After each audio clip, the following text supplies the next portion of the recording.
Hello everybody, a little saxophone related video today for Saxophone Geek on YouTube and soon-to-be.com. So I've been playing tenor for about 12 years. Started as an alto player.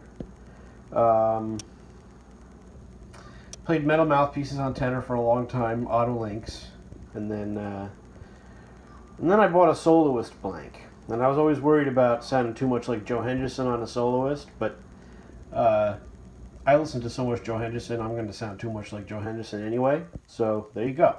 So I stopped worrying about it and I bought a blank.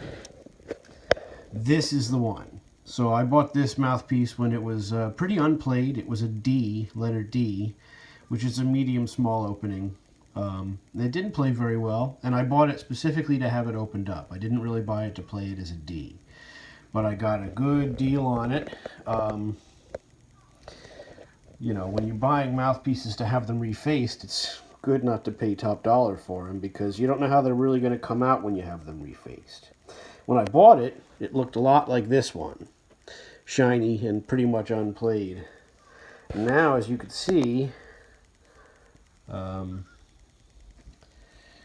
this light isn't really doing it justice. Sometimes when I play outside, this thing is literally green from being played. Oxidation, some of it's from the chlorine in the water when you wash your mouthpiece. I think that has an effect on the finish of it. The facing's pretty good still. This was refaced by a master craftsman up here in Boston. And after 6 or 7 years of playing this mouthpiece, it feels a little worn out. These mouthpieces do change as you play them. Mouthpieces, unfortunately, aren't forever, although we'd like them to be. So a couple years ago, I started looking for another blank to work on. And that brings us to this one. Now, these mouthpieces are not identical in any way. And that's one of the hard things about buying old mouthpieces, is that they're all a little different. These were made in factories and they were cast in molds, or some of these were cut from bar stock, meaning that was molded into a rod or a square or a bar, and then they were machined.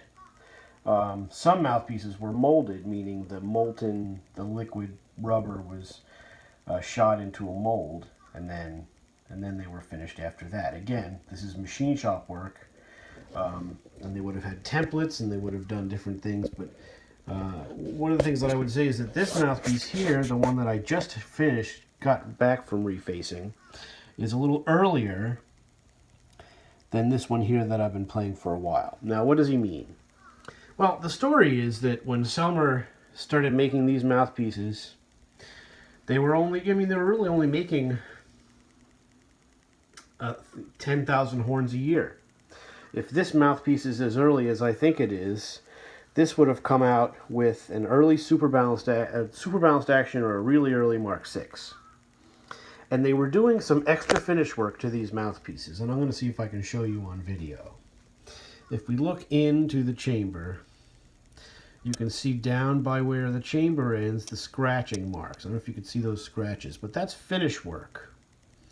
And even on the sides of the side walls there, you can see it a little bit too.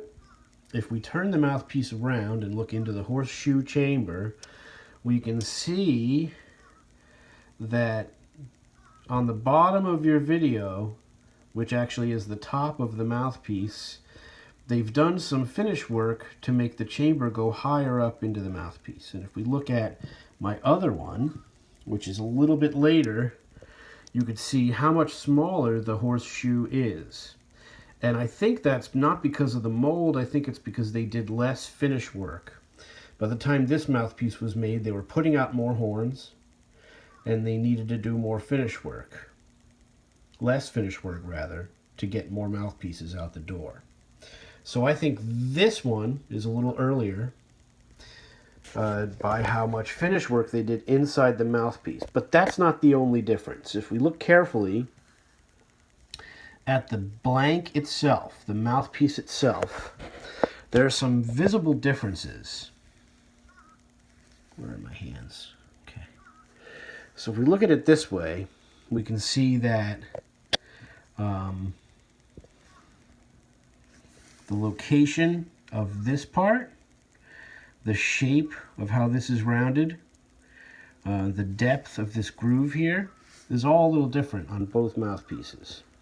We notice then that the line, the ligature indication line, I'm not really sure why they put these lines on mouthpieces, but we see that this is farther this way, and actually the lines are in sort of the same place, but the shape of the beak is slightly different. You can see that where it drops off to become the beak is farther down on that mouthpiece. Other little things like where this was stamped is different. These two stamps are in different places on here. That really doesn't necessarily indicate a different blank. That just shows inconsistencies in the way they were produced at the factory. I mean, you're just stamping these things. It's not a big deal. But it kind of indicates to me that these are slightly different blanks. It could be just that they're finished differently. I'm not 100% sure. But to me, the shank looks different. It really looks like a different blank. But these were probably turned on a lathe. So, maybe that's the nature of it. Maybe they were the same blank and they were just finished in different ways. So there's some thoughts on these mouthpieces. Well, what does all that mean? Stay tuned.